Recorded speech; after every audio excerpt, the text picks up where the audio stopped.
पतंजलि योगपीठ हरिद्वार के तत्वावधान में 5 दिवसीय योग शिविर के दूसरे दिन के प्रातःकालीन सत्र में हम सभी भस्त्रिका प्राणायाम से प्राणायाम का आनंद लेंगे। तो आइए, आंख बंद करते हैं, मन शांत, मेरुदंड बिल्कुल सीधा, मन में किसी प्रकार का कोई खिंचाव तनाव नहीं, शरीर में कोई अकड़ नहीं, एकदम शांत शरीर को कर दीजिए और धीरे धीरे प्राण वायु को दोनों नासिकाओं से अंदर प्रवेश करने का प्रयास और धीरे धीरे सांसों को बाहर छोड़ने का प्रयास करिए।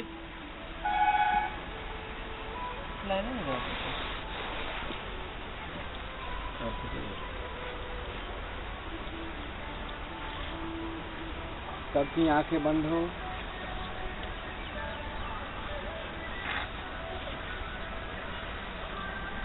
ये भारत की प्राचीन पूजा पद्धति है और इस पूजा पद्धति को हमारे पुरखों ने, हमारे पूर्वजों ने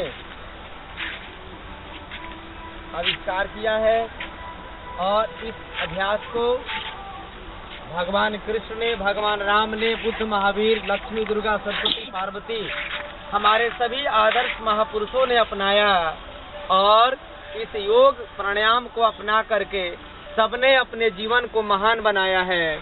तो आइए हम सब भी अपने जीवन को दिव्य बनाएं, अपने जीवन को भव्य बनाएं और इस जीवन को राम कृष्ण जैसा बना लें। लंबा धीरे धीरे सांसों को भरते रहिए।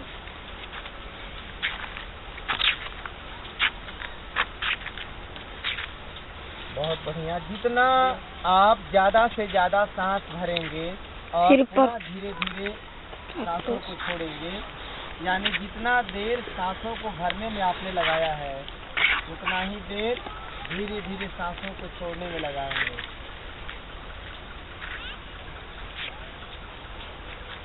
थोड़ा सा भी अंतर नहीं करते हैं। यदि 4 सेकंड तक सांस को भरे हैं तो 4 सेकंड ही लगाना है सांसों को छोड़ने में।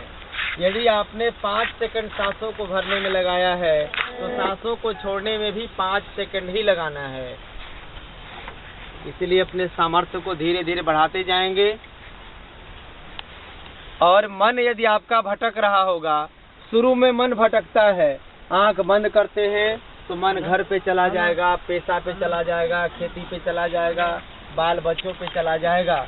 लेकिन हम इस भौतिक उलझनों से अभी साधना काल में मुक्त रहेंगे और साधना काल खत्म होने के बाद दिन भर हम हमारा जो दैनिक क्रिया है, दैनिक कार्य है, उसको खूब ताकत के साथ करेंगे, उत्साह के साथ करेंगे। धीरे धीरे सांस भरते रहिए।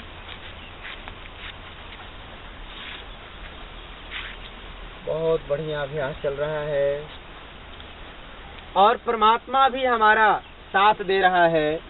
चारों तरफ बहुत सुंदर प्राकृतिक छटा, ये जो कोहरा का आभास कर रहे हैं, ऐसा महसूस करिए कि अभी हम गंगोत्री और यमुनोत्री में बैठे हैं। हम हिमालय की चोटियों पर बैठ करके इस अभ्यास को कर रहे हैं। व्यक्ति को पहले योगी होना पड़ता था, घर द्वार छोड़ करके हिमालय की कंदराओं में भटकना पड़ता था और इस कोहरे जैसे मौसम में, इसको कहते हैं नेचुरल एयर कंडीशन। लोग अमीर जो व्यक्ति हैं गर्मी के दिनों में एयर कंडीशन लगाते हैं, फिर भी इस तरह का नेचुरल वातावरण नहीं बन पाता है।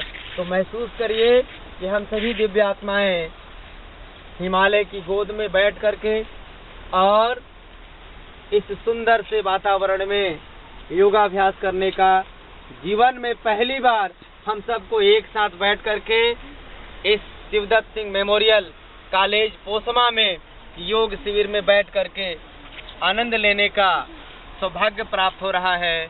तो आइए इस अभ्यास को आजीवन करने का संकल्प लें और जब हम इस अभ्यास को करेंगे तो गले की बीमारी, टीबी की बीमारी, सांसों की बीमारी, तरह तरह की बीमारियों से हम अपने आप को बचा पाएंगे और आजीवन निरोग रहेंगे इस अभ्यास को करने से। बहुत बढ़िया अभ्यास। अब धीरे धीरे आंखों को बंद रखेंगे, हाथों को शिथिल करते हुए, शरीर को शांत करते हुए, मन को एकाग्र करते हुए इस कार्यक्रम को धीरे धीरे रोकने का प्रयास करेंगे और धीरे धीरे आँखों को खोल करके